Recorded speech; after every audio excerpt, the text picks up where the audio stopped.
हरे कृष्णा। सभी धर्म प्रेमी और भक्तों को मेरा सादर प्रणाम।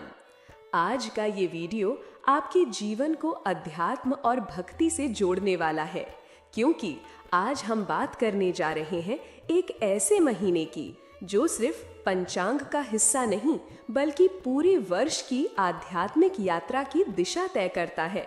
हम बात कर रहे हैं आषाढ़ मास की। इस वीडियो में हम जानेंगे आषाढ़ मास 2025 में कब से कब तक है, इस मास में क्या करें और क्या नहीं करें, कौन कौन से शुभ व्रत, पर्व और त्योहार इस महीने में आते हैं, चातुर्मास कब से शुरू होता है और इसका महत्व क्या है, और अंत में जानेंगे वो 5 बेहद ज़रूरी बातें जिनका ध्यान रखना इस महीने में बेहद शुभ और आवश्यक माना गया है। तो भक्तों, इस पावन ज्ञान यात्रा की शुरुआत करते हैं। आषाढ़ मास 2025 में कब से शुरू हो रहा है? आषाढ़ मास 2025 में 12 जून से शुरू होकर 10 जुलाई 2025 तक रहेगा, उत्तर भारत के अनुसार। दक्षिण भारत में ये कुछ दिन पहले शुरू हो सकता है, क्योंकि वहाँ अमावस्यांत पंचांग चलता है। आषाढ़ मास हिंदू पंचांग का चौथा महीना है और इसे वर्ष का अत्यंत धार्मिक और आध्यात्मिक महीना माना जाता है, क्योंकि इसी मास से चातुर्मास की शुरुआत होती है। एक ऐसा काल जब स्वयं भगवान विष्णु योग निद्रा में चले जाते हैं। तो भक्तों, आषाढ़ मास के शुभ व्रत और त्योहार। इस मास में कई प्रमुख धार्मिक पर्व और उपवास आते हैं जो आत्मा को शुद्ध करने वाले माने जाते हैं। एक योगिनी एकादशी 21 जून 2025। इस दिन व्रत करने से 84 लाख योनियों से मुक्ति और सभी पापों का प्रायश्चित होता है। 2 देवशयनी एकादशी या पद्मा एकादशी 5 जुलाई 2025।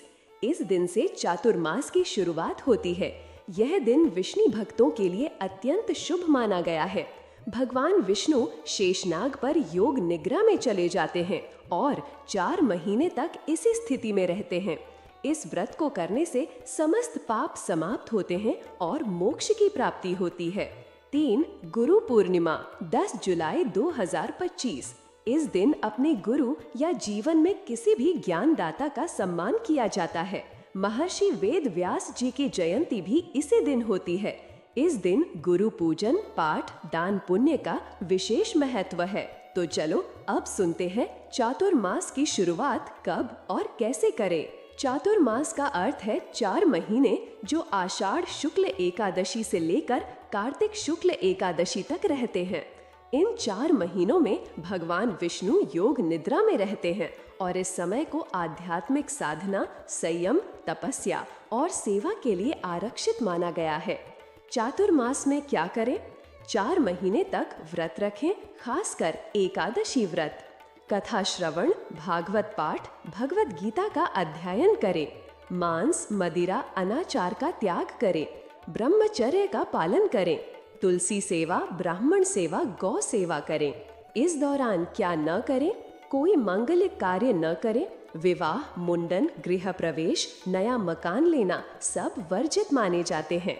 भक्तों, आषाढ़ मास का यह समय हमारे लिए एक आध्यात्मिक तप और आत्मा की शुद्धि का अवसर है। अगर हम थोड़ी सी भक्ति, थोड़ी सी सेवा और थोड़ी सी साधना कर लें तो भगवान स्वयं हमारे जीवन में उतर आते हैं। भगवान विष्णु योग निद्रा में तो चले जाते हैं, लेकिन अगर हमारा मन जागरूक और प्रेम से भरा हो तो वो कभी हमसे दूर नहीं रहते। इसलिए आओ इस आषाढ़ मास को सिर्फ पंचांग की एक तिथि न माने, बल्कि एक आत्मिक संकल्प माने, एक शुरुआत, एक नई दिशा की ओर। हरे कृष्णा।